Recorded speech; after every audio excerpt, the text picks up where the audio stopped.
Hey guys, this is Hamon, and welcome back to Bytesize, the show where we review games that I take an interest in. They have to be old, they have to be new, they just have to be something I'm interested in.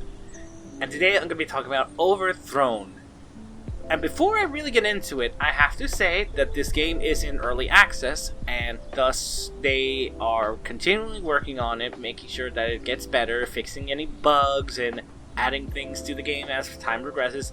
In fact, at the time of this recording, they had released the livestock update where they added various things, changed the UI a bit, and changed the in-game settings of the worlds per se, which I will get to in mechanics. But to start off, currently there's no story. Like I just said, it's in early access, so they're more working on the mechanics and all that, like I just said. So right now there's no explanation of why you are a princess that is starting up their own kingdom, or why on earth you have this special crown that allows you to do special things, which again I'll get into in mechanics. There's no explanation, you just put in there and that's it. Now, to start off, I think it would be best to start off with the mechanics this time, since that's the biggest update to this thing. So, I need to explain this.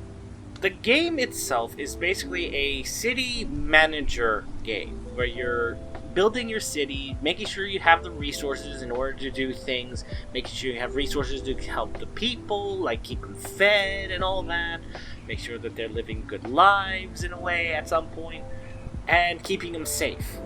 Now, the difference there, though, is that in this game, instead of being above, like most of these games would have you, like, in a sense, a god, and all that, you're more on the ground as the princess, doing everything yourself.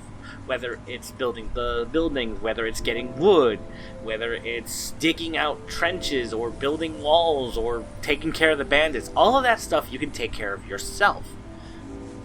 It's a very unique take, I will give it that, and I like it for that. In fact, one of the things that's very unique is that you can lift anything up, basically. Any building, any tree, anything you wish to lift up, you could just do it effortlessly. Say, for example, you want to rearrange the town a bit. You want to make it that there's like a business district, but you have like a couple houses in there, so you need to move them to like the other side or a different spot.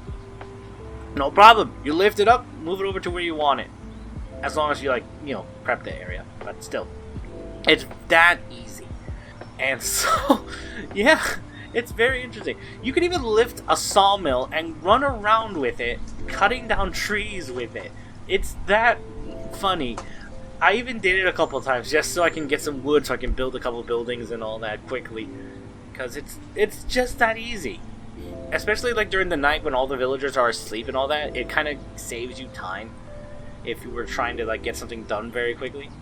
Like I said, this game went through a big update recently where they introduced woolies, which are a new resource in terms of, stuff for people to make and all that. But it also changed a couple things. To get to that, I need to explain the old way. In the first version, the game ran on a 12-day year type of system, where it took 3 days to go through each month, where you would harvest crops, grow things, do whatever is needed, and at some point, once you get to a certain objective, you'd have to deal with bandit raids at the end of each month. You also had to do things like having to make sure people were happy, keep their sanity up, make sure guards were paid, that kind of thing. It just became very overcomplicated at that point, honestly, that I was kind of getting frustrated at some point, because it's like people were defecting because of it and all that. And so it wasn't really working in essence. Like, I'm sure someone would have been able to like find the perfect balance if it stayed, but the fact that I had to keep things at a certain way was kind of hard, especially when I'm like trying to deal with getting food, getting money, getting all this stuff in order to make sure everyone's happy, the guards are happy, the people are happy, that kind of thing. It was frustrating, along with the bandits, the Tuskers attacking everything. By the way, Tuskers are these boar creatures, just let you know about that. Either way, it got very frustrating. However, when the update came out, that all changed. Instead of 12 days, it became 20 days because they extended each month by 2 days. So now it's 5 days spring, 5 days summer, 5 days fall, 5 days winter. So you have 5 days to do all that stuff. They also altered the UI so that it makes things a little easier, so that in one case, if you ever got like a resource, it would, for whatever reason, show you the entire list of resources. Now it doesn't do that so much. Instead, it shows you the resource that you collected, and sometimes it will still mess up, but not like show you the entire list. It would just show you like the small list of stuff in that similar category. As well, instead of having to deal with bandits every day, or every end of the month, you can actually change it in the difficulty setting that you don't deal with bandit raids at all.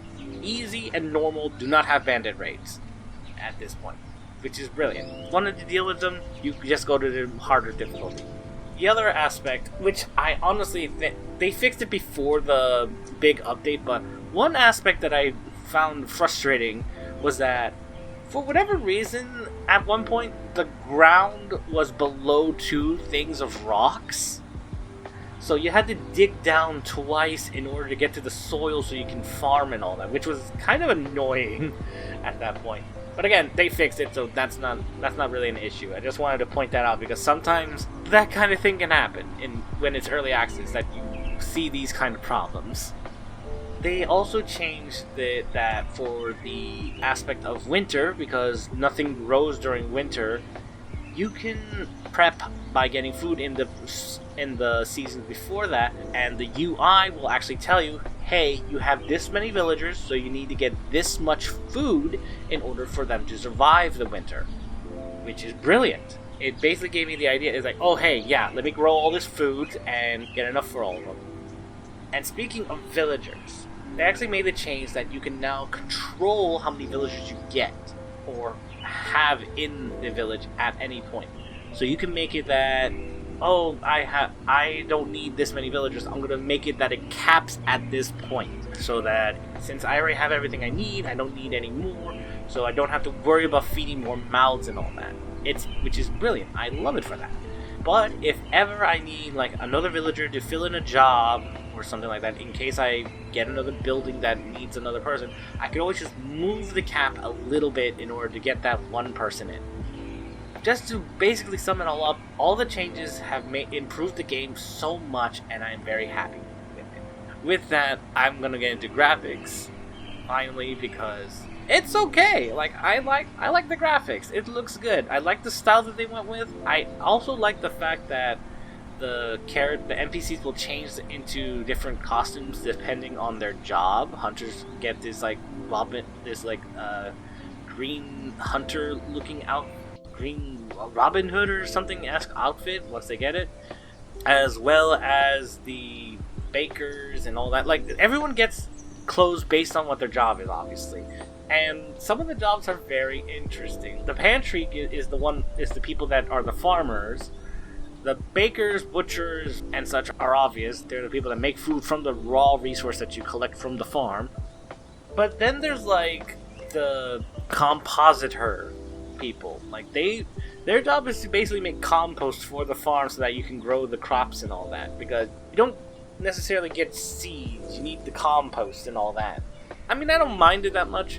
And also, I forgot to mention this, there is research in this, which you have to, unlock in order to get certain new buildings and abilities and all that. Like being able to dig, being able to attack with a great sword, being able to plant seeds.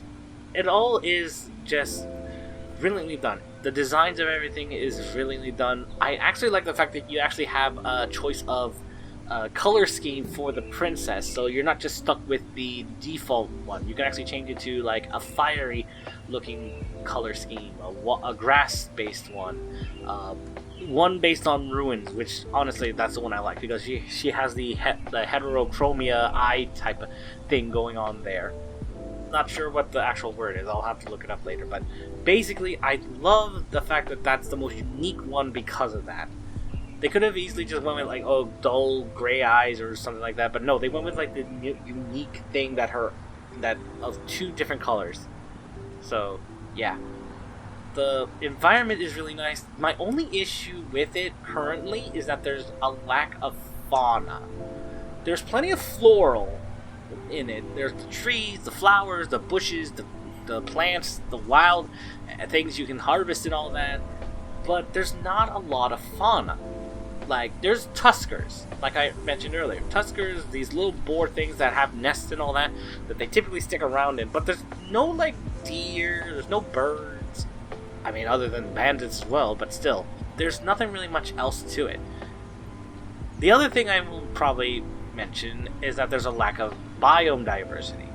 But I say this as somebody that only has done like 1 or 2 of the maps.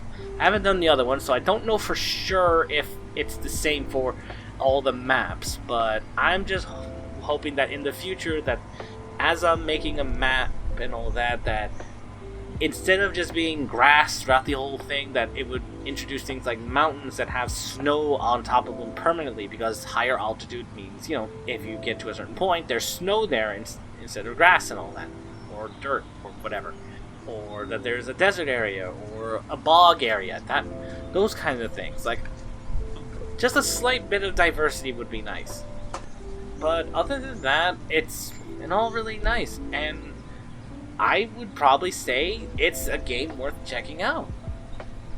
And again, the caveat is it's still in early access, so they are working on things that they plan to make in the future. In fact, they have a roadmap that I believe the next one is to introduce things like fishing and aquatic creatures and all that. With that said, thank you all so much for watching. I hope you enjoyed the video. If you did, please leave a like, favorite, and subscribe to the channel for more videos like this.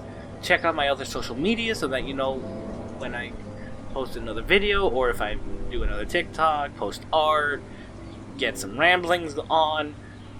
But otherwise, once more, thanks for watching, hope you enjoyed it, and I'll see you next time. Bye!